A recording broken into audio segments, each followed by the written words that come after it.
Selasa 7 Maret 2017.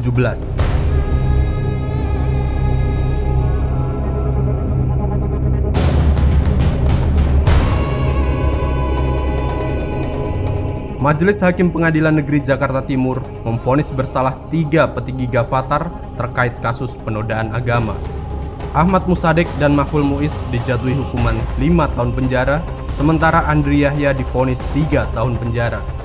Terbukti secara sah dan meyakinkan bersalah melakukan tindak pidana dengan sengaja di muka umum melakukan perbuatan yang pada pokoknya bersifat penodaan terhadap suatu agama yang dianut di Indonesia, sebagaimana dalam dakwaan tersebut. Tim kuasa hukum 3 pimpinan Gavatar mengecam putusan majelis hakim. Putusan ini dianggap menggambarkan wajah peradilan Indonesia yang cemar dan pro pada penyidikan beritikat buruk terhadap kelompok minoritas keagamaan. Kami melihat banyak fakta persidangan yang tidak dimunculkan dalam pertimbangan majelis hakim. Bahkan dari apa yang dibacakan oleh Ketua Majelis Hakim, seluruh pertimbangan saksi yang kami ajukan, 9 orang saksi dan 4 orang ahli yang kami ajukan, sama sekali tidak dijadikan dasar pertimbangan oleh Majelis Hakim. Kami kembali melihat bagaimana wajah peradilan Indonesia sama sekali tidak berpihak kepada mereka yang tertindas. Sejumlah saksi yang diajukan di muka persidangan sebelumnya mendukung para terdakwa.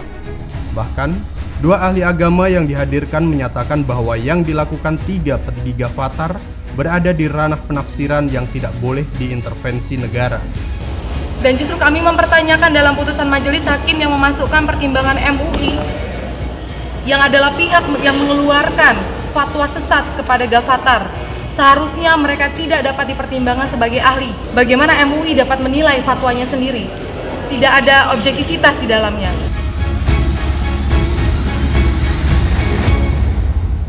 Pasal penodaan agama yang digunakan untuk menjerat para petinggi Gavatar juga dianggap ganjil. Tim kuasa hukum menilai tak ada umat agama manapun yang sedang dinodai.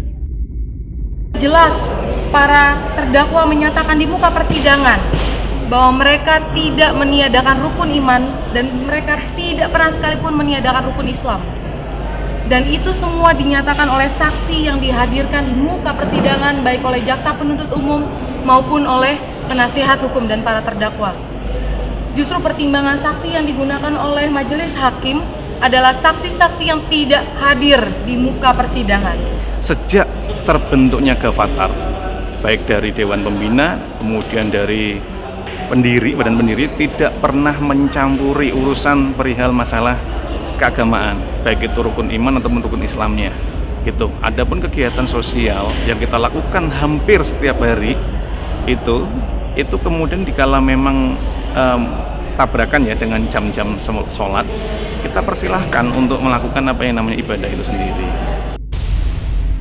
3 petinggi Gavatar sebelumnya didakwa secara kumulatif terkait kasus penodaan agama dan makar.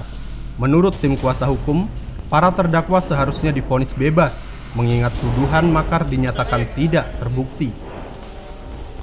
Dalam teori hukum pidana atau teori hukum acara pidana, dakwaan kumulatif, jika salah satu pasal itu tidak dapat dibuktikan, maka si terdakwa harus dibebaskan dari seluruh tuntutan. Dan hari ini majelis hakim jelas menyatakan bahwa para terdakwa lepas dari dakwaan kedua, namun tetap dijatuhkan hukuman atas dakwaan yang pertama. Dan secara teori hukum ini adalah kesesatan pikir. Jangan sampai terulang kembali, ataupun ini mungkin ya, ini sebagai momentum memutuskan sebuah perkara, ya kan? Bukan atas dasar kepentingan. Begitu, tapi wujudkanlah memang kalau ini negara hukum, wujudkanlah hukum yang sejujurnya. Apabila memang itu dakwaan ataupun itu memang itu penilaian yang tidak tepat, ternyata setelah kita usut semuanya, bukti-bukti dan sebagainya itu tidak melanggar atas sebuah tuntutan yang diberikan ataupun dakwaan yang diberikan, ya sudahlah, sampaikan dengan seterang-terangnya, begitu.